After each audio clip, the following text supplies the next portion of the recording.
tardes. Voy a tratar de ser lo más dinámico posible para que la tarde no se les haga muy difícil de llevar. Me voy a presentar, ya tuve una presentación aquí, pero voy a hacer un poquito otra. Yo soy actualmente asesor del ministro de Economía, Gabriel Odona, y también estoy adjunto a la Dirección de Política Comercial. El director de Política Comercial, Juan Labraga, fue el invitado inicial para esta charla. Él había aceptado venir, pero le surgió un viaje urgente esta semana, entonces, bueno, vine yo a un poco suplir a él, ¿sí? Yo voy a hablar no voy a hablar nada de lechería, tema del cual conozco muy poco, más allá de que me gusten mucho los productos lácteos. Voy a hablar un poquito de cómo estamos viendo desde el Ministerio de Economía el contexto internacional y después también voy a dar algunos lineamientos sobre cuál es la agenda que tiene desde el punto de vista del comercio internacional el Ministerio de Economía para este periodo en coordinación con el resto del gobierno. No es ninguna novedad que el mundo ha ingresado a una etapa de un cambio de época, lo que nosotros entendíamos como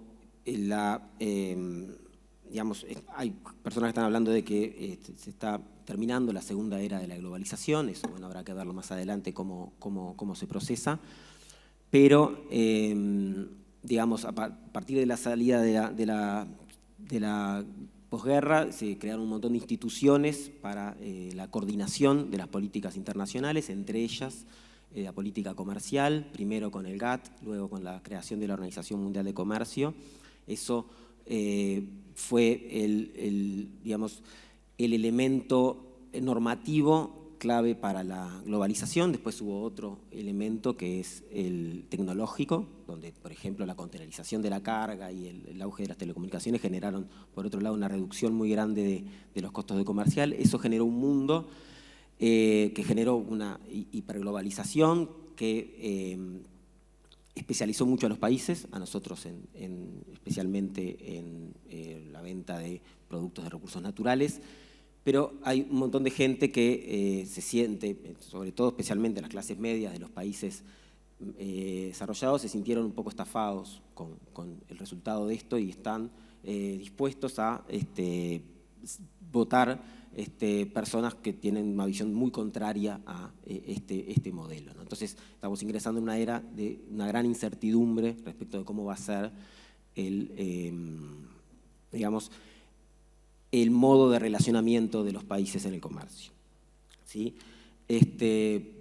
Por ejemplo, esto se ve en la Organización Mundial de Comercio, que desde hace ya prácticamente 2 décadas está prácticamente paralizada. El mundo procesó una desgravación arancelaria muy importante durante el siglo XX en la mayoría de los productos, de los bienes, especialmente en las manufacturas, y se reservó para el final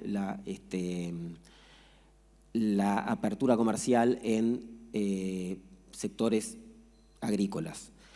Pero en el momento de procesar esa apertura, en realidad los países líderes decidieron poner otros temas sobre la mesa, crearon el acuerdo de servicios y empezaron a hablar de acuerdos de comercio mucho más complejos, y eso complejizó mucho la negociación.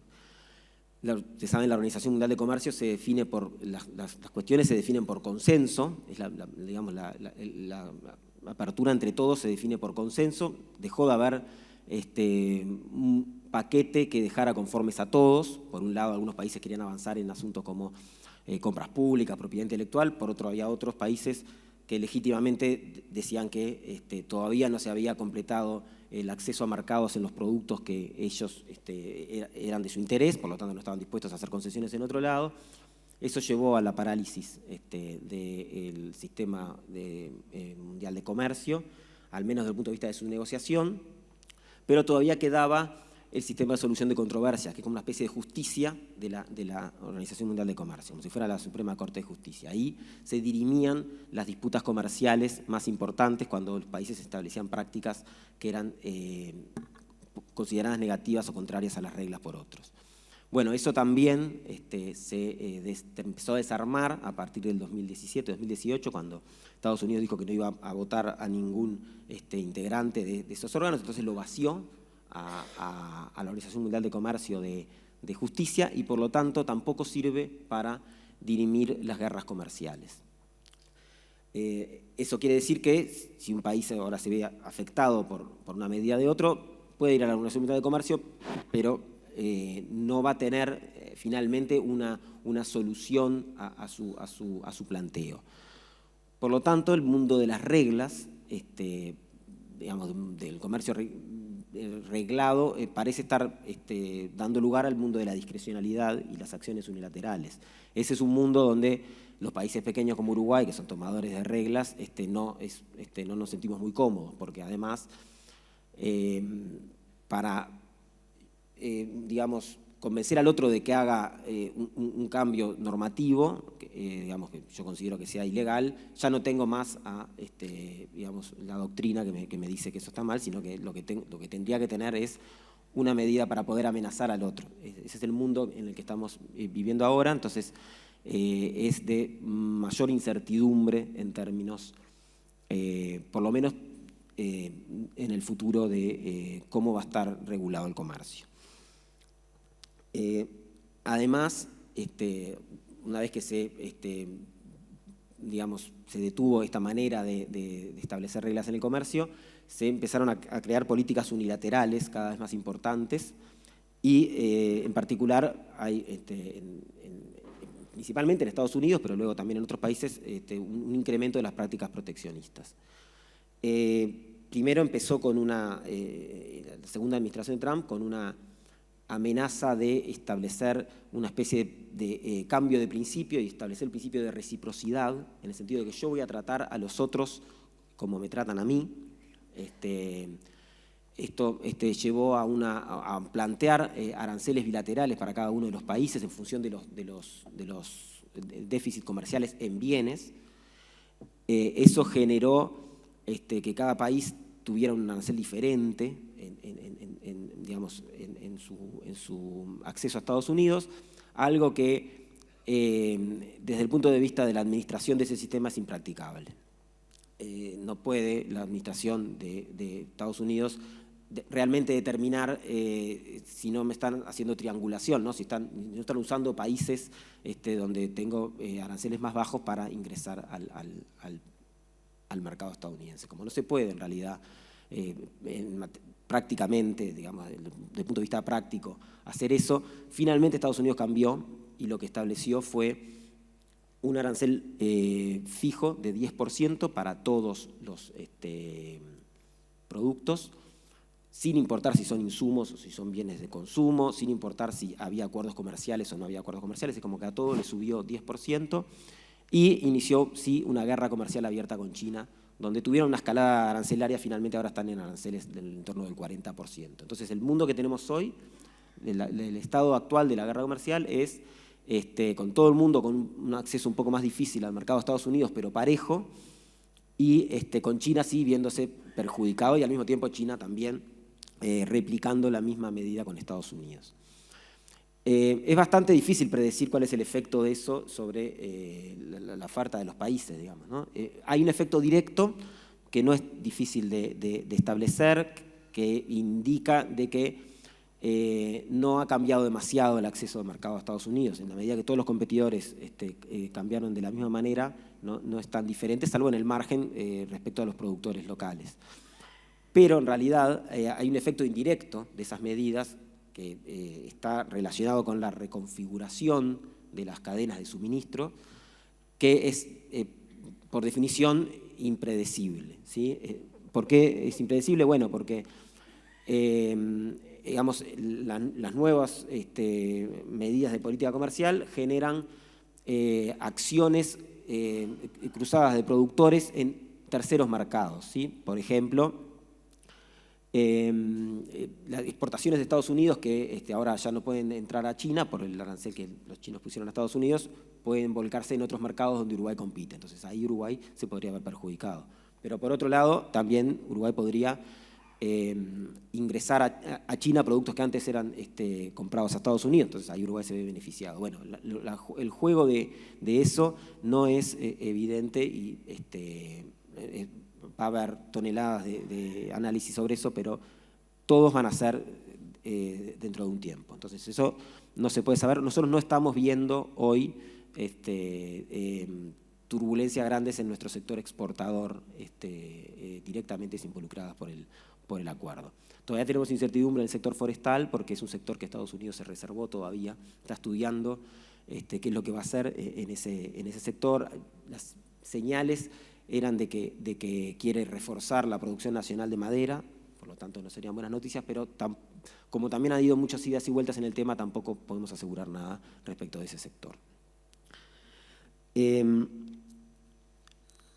Entonces, el mundo de hoy es un poquito mejor que el de era cuando llegó el anuncio de aranceles de Trump del 2 de abril, es un poco más ordenado porque suspendió algunas de esas escaleras arancelarias que tenía, pero sigue siendo de gran incertidumbre y es posible de que el nivel de comercio mundial se enfríe en los próximos tiempos.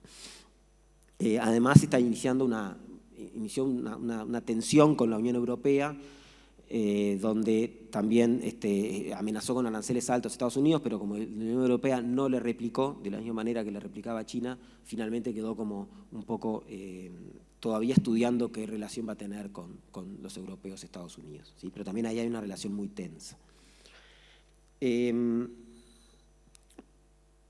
Nosotros, la evaluación que hacemos a partir de esto es que aumentan las probabilidades de que la Unión Europea supere las restricciones internas para firmar el acuerdo. Yo sé que eso no es una noticia muy buena en este sector, lo tenemos identificado, digamos, como de preocupación, pero desde el punto de vista general, para nosotros, como Ministerio de Economía y como país, nos parece que es una muy buena noticia de que a fin de año se esté firmando ese acuerdo. Finalmente, digo, para hablar un poco del contexto mundial, otra de las cuestiones que consideramos que es interesante pensar en términos de política comercial es cómo están afectando los nuevos estándares que se están estableciendo, tanto públicos y privados, para, verificar el cumplimiento de acciones ambientales, sociales y de gobernanza, ¿no? Estos requisitos ESG en inglés son cada vez más prevalentes en el comercio mundial, algunos ya tienen décadas, pero están empezando a instrumentar también en los acuerdos comerciales y en políticas unilaterales de los países. Por un lado están los estándares privados, por ejemplo, la cadena de la forestación en Uruguay está certificada prácticamente en su totalidad, porque los mercados así lo demandan. El caso de la soja está en el otro extremo, prácticamente no tiene certificaciones privadas, pues en el medio hay un montón de sectores. Entonces, por un lado están proliferando este tipo de exigencias privadas en los mercados y por otro lado, desde el punto de vista capaz que del gobierno más interesante, los países o los bloques como la Unión Europea están estableciendo también de manera unilateral, también de manera no cooperativa con el mundo, restricciones de ese tipo, ¿sí? Por un lado el mecanismo de ajuste de carbono en frontera, que va a estar vigente dentro de algunos años, que si Uruguay no mide bien su huella de carbono y si no produce más limpio, después y si no tiene un mercado de carbono, va eventualmente poder enfrentar aranceles en el mercado europeo y en otros mercados que también están replicando, digamos, el modelo europeo. Eso está un poco demorado porque la implementación es muy difícil, pero es algo que seguramente se venga. No en este sector inicialmente, se pensó para productores más intensivos en carbono, pero igual de todas formas es algo que hay que tener en cuenta. Y la novedad más importante es la norma europea para la deforestación. Eso también, esa sí está mucho más acelerada, entrará en vigencia el año que viene. Hace cuestión de 2 semanas nos enteramos de que ya la Unión Europea anunció los niveles de riesgo de cada uno de los países Y Uruguay y Chile son los únicos países sudamericanos que están en nivel de riesgo bajo. Todo el resto está en nivel de riesgo estándar. Eso es una buena noticia para el acceso a mercados de Uruguay. Es una buena noticia porque el importador europeo ya sabe que si compra un producto uruguayo va a tener menos probabilidades de tener que hacer todo el papeleo que determina la debida diligencia. Se le exige al importador, que es el que a través de su cadena de suministro tiene que brindar la información que requiere la norma europea de deforestación. Entonces Uruguay tiene menos probabilidades, un producto uruguayo tiene menos probabilidades de ser solicitado. Y además Uruguay está en muy buenas condiciones para certificar digamos, la no deforestación, porque tiene sistemas de trazabilidad, tiene sistemas de trazabilidad del ganado, de trazabilidad de los montes, y las empresas uruguayas en los sectores afectados inicialmente por la norma parecen estar preparadas para la entrada en vigencia de la norma. Esto probablemente, en el caso de Uruguay, termine siendo una ventaja respecto de sus competidores. Para cerrar este punto nomás, yo creo que desde el punto de vista de la política pública lo que tiene que seguir impulsando Uruguay es la creación de un sistema público de evaluación de la conformidad, hacerle más fácil al sector privado, al exportador, conseguir los documentos, los papeles que certifiquen el cumplimiento de ciertos estándares, porque en este mundo, en el mundo de la certificación, no basta con serlo ni con parecerlo, también hay que demostrarlo, ¿no? Entonces ahí es donde se juega el partido digamos, de lidiar con este tipo de estándares. Respecto del mercado asiático, Uruguay, saben, está en la lista de países para ingresar al Tratado Transpacífico. Es una lista que tiene una lista corta de países. Las informaciones que nos llegan del Ministerio de Relaciones Exteriores, que ha hecho toda una ronda de análisis de las perspectivas de Uruguay para adherir, para que ingrese formalmente su proceso de adhesión al tratado, son bastante frías, digamos, en términos de que hay algunos países que no están muy interesados en que Uruguay ingrese a ese bloque. Entonces, nosotros vamos a seguir insistiendo, pero a corto plazo no va a haber noticias positivas en apertura de mercados asiáticos. No me refiero a aperturas sanitarias puntuales, que esas siempre hay, son muy importantes, sino más bien a digamos, ingresar a acuerdos comerciales en lugares tan dinámicos como Asia. Entonces, en este mundo de incertidumbre comercial, Uruguay tiene algunos nortes, ¿no? Primero, mantener el buen relacionamiento con todos los países centrales. Estados Unidos es nuestro primer destino en servicios.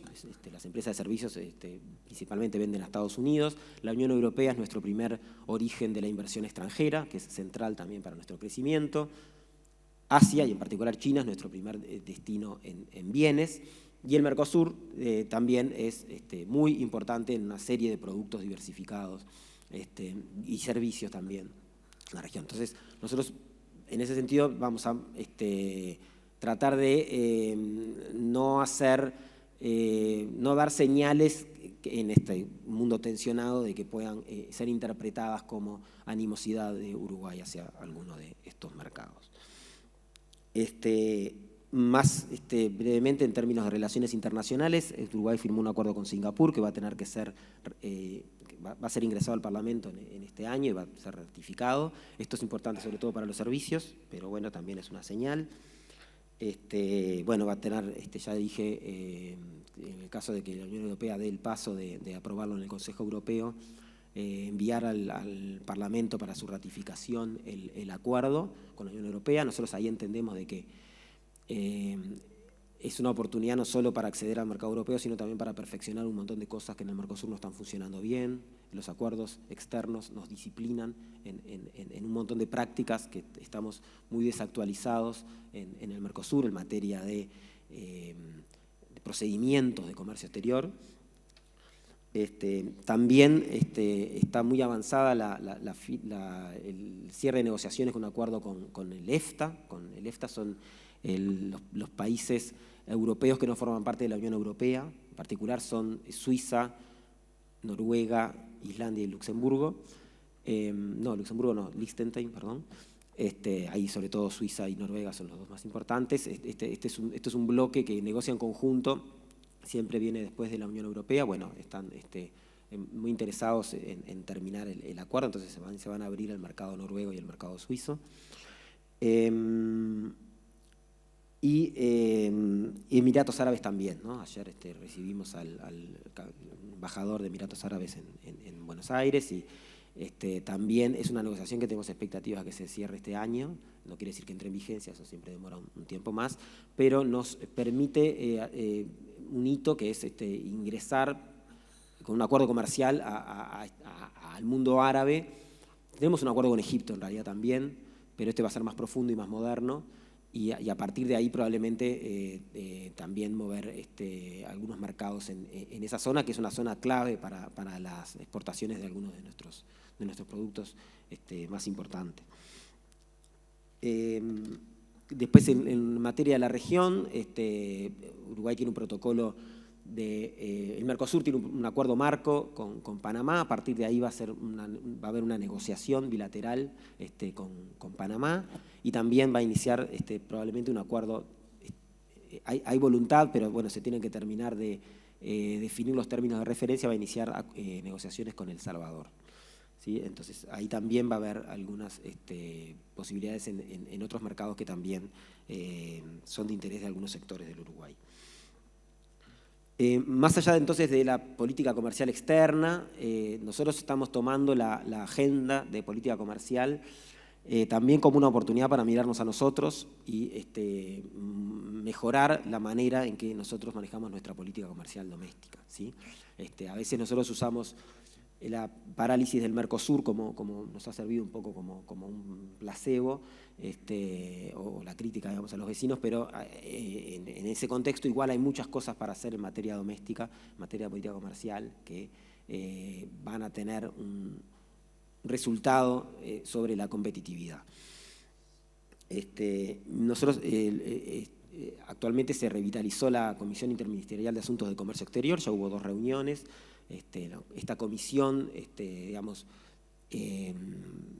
coordinada por la Cancillería y digamos, con la asistencia técnica del Ministerio de Economía, reúne a todas las instituciones relacionadas con el comercio exterior, bueno, ganadería, industria, etcétera. Y ahí se discuten los asuntos de la inserción internacional. Eso tuvo 10 años sin ser convocado y ahora se está revitalizando su accionar para tener una política comercial un poco más coordinada. Y además se está planteando la modernización de Uruguay 21. Ahí hay algunos elementos que se van a hacer. Por ejemplo, se va a implementar de forma más profesional el aftercare, que es el tratamiento de los inversores una vez que ya se instalaron y están produciendo desde Uruguay, el relacionamiento con ellos para que reinviertan en el país, qué cosas hay que hacer para que ellos accedan a reinvertir. Buena parte de la inversión extranjera no es nueva, no es greenfield, sino que es de empresas que ya están instaladas, que ya conocen el país y bueno, ponen nuevas líneas de negocios o amplían sus negocios. Además vamos a focalizar la promoción, aportar más apostar más a la diáspora. Hay un montón de negocios que se hacen, empresas que llegan a Uruguay simplemente porque en esa empresa hay un uruguayo trabajando que dice, bueno, miren, pongan a Uruguay en el mapa, miren que eso se puede hacer desde ahí. Entonces también la relación con la diáspora es esencial para la captación de inversiones. Eso hay que profesionalizarlo un poco más. Y también se va a volver a poner al sector privado en el Consejo Ejecutivo de Uruguay 21, para que también los que después terminan exportando o importando estén en la dirección de la institución.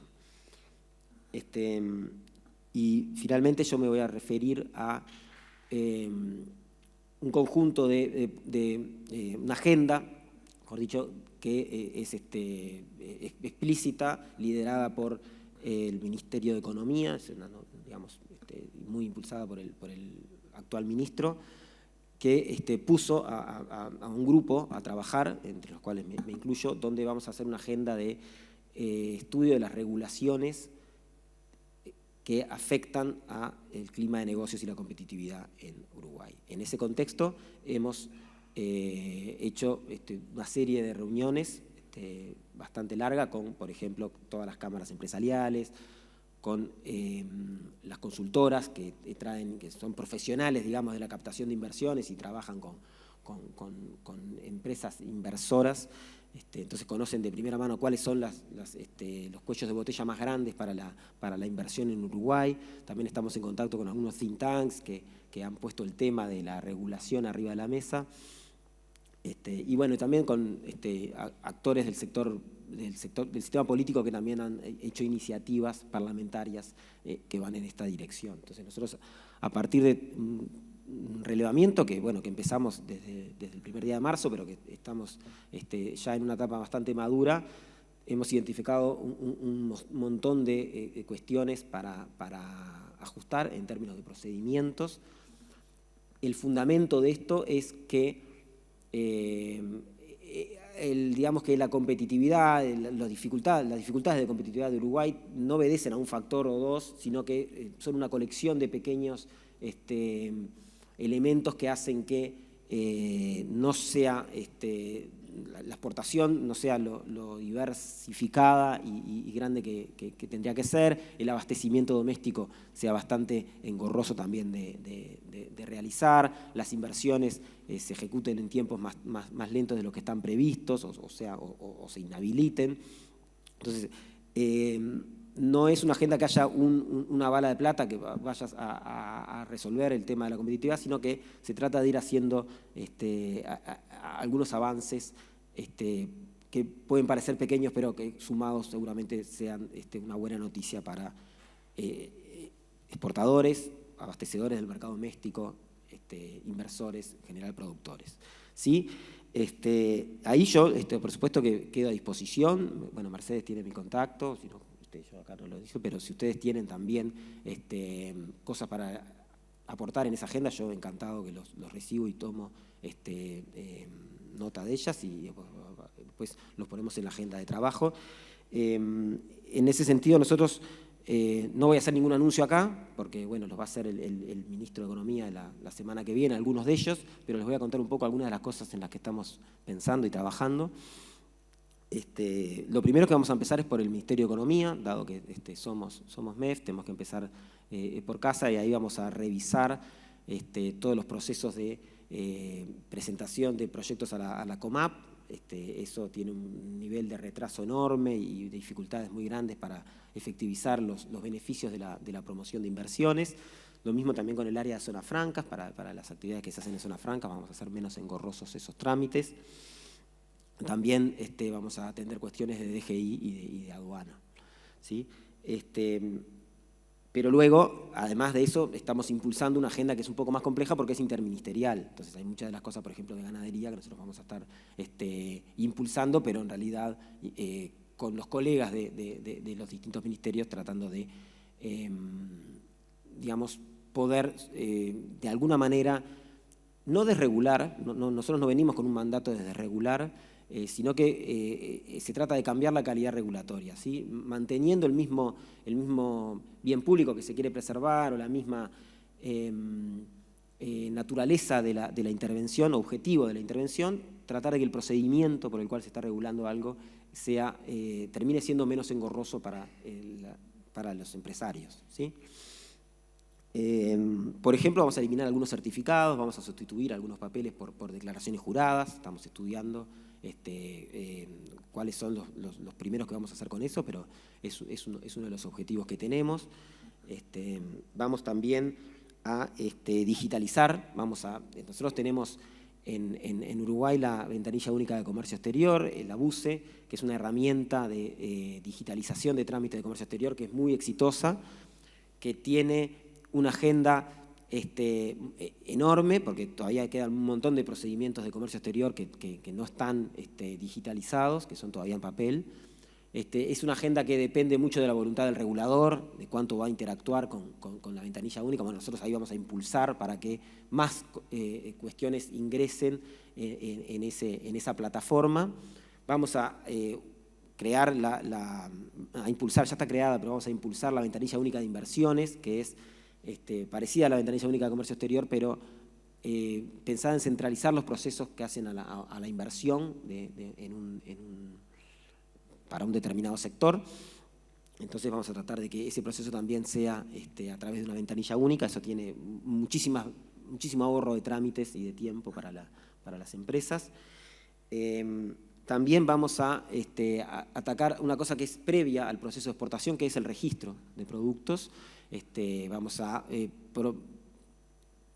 fomentar la facilitación de los registros, ya sea mediante instituciones diferentes. En un caso será digitalización, en otro será mayor reconocimiento de certificaciones de otros países.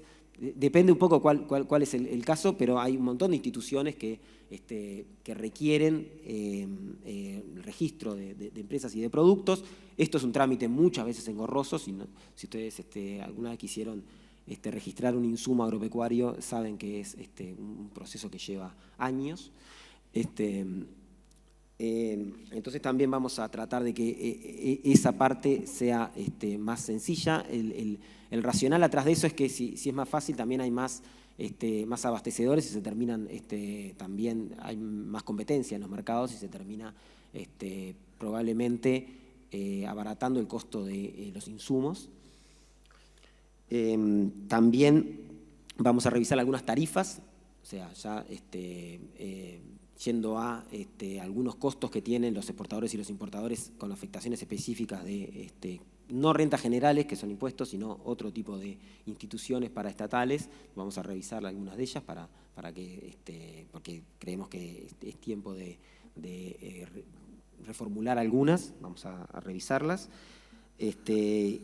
Vamos a revisar algunos procedimientos regulatorios un poco extraños, por ejemplo, el asunto de los impuestos a semovientes, de que uno los paga y después se lo tiene que devolver. Bueno, todo eso está en agenda para ser resuelto, eso probablemente en los próximos meses. Y bueno, ya dije, vamos a crear las ventanillas únicas. Entonces es una agenda donde vamos a, desde nuestro lado, tratar de aumentar la competencia, que sea más fácil abastecer el mercado, que sea más fácil exportar. No mencioné uno de los certificados que vamos a hacer, que es, lo digo para el final porque creo que es importante, que es los certificados sanitarios electrónicos. Vamos a tratar de que todos los certificados sanitarios, fitosanitarios, o al menos la gran mayoría, sean electrónicos. Ya hay algunos que lo son y está en agenda también del Ministerio de Ganadería, pero con nosotros de que ellos también terminen siendo emitidos de forma electrónica. Entonces esa agenda es una agenda que para nosotros va a dar un impulso si está bien, si es concreta, digamos, si concreta sus logros, va a ser un pequeño impulso para que sea más fácil hacer negocios. Quizás sigamos teniendo un tipo de cambio no del gusto de los exportadores, eso ya no le vamos a prometer nada en ese sentido. Quizás no podamos reducir impuestos en la manera que también los productores querrían. Ustedes saben que las restricciones fiscales son muy grandes, no tiene mucho espacio fiscal el país. Quizás en materia de costos laborales tampoco haya digamos, muchas oportunidades, pero en todo el resto de cuestiones que son de trámites y regulatorias pensamos que esto puede darle un impulso al sector, este sector en particular y a cualquier otro. Bueno, estoy a disposición para cualquier consulta. Muchas gracias.